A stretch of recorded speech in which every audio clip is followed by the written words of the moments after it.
So we've had several teachers ask how we can use Seesaw and house some resources for our students that are always there for them, or enrichment activities they can come back to without having to look back through the activity stream. And I want to show you a way to do that. So if you will, in your class, we want to enable the blog. So in the top right, if your blog is not enabled, you can click on the wrench and scroll down in the settings for the class and make sure you have enabled the class blog. You have the options to allow students to post directly to the blog, but I'm going to leave that off because for these purposes, I want to control what goes in the blog. So it's only those things that I want them to be able to do once they've finished their activities. It's my enrichment work or things that I want them to see as resources. You'll have other settings here you can look through, but for right now, let's just make sure your blog is turned on and that students can't post to it. So once you have your blog turned on, you'll notice that the globe pops up over here, and it'll show up for the students as well. You want to make sure you have a sample student. It automatically creates one. If it doesn't, or if you've happened to have deleted that guy, you can go down to students and just add a student and name him sample. So what we do is, in order to post something that we want to show up on the blog, we're going to go to activities and we're going to create a new activity.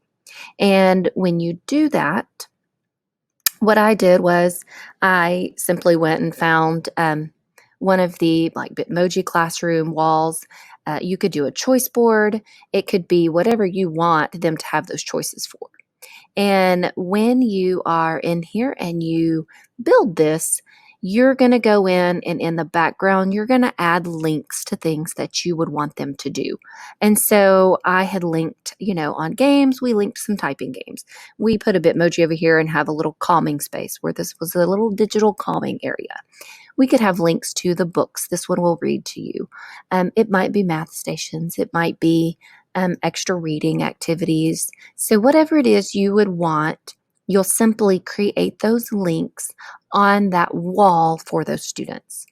And then you save that activity.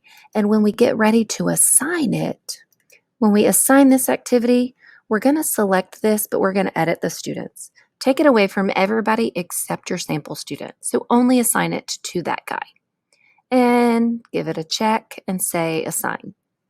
Once you do this, you can go back to your class and you can do this as the teacher. If you tell it add a response to this, notice that it only has the sample guy. So you're going to say, as the sample guy, yes, I want to just complete and turn this in exactly as it is without writing anything else on it or changing anything. So I'm going to turn that guy in.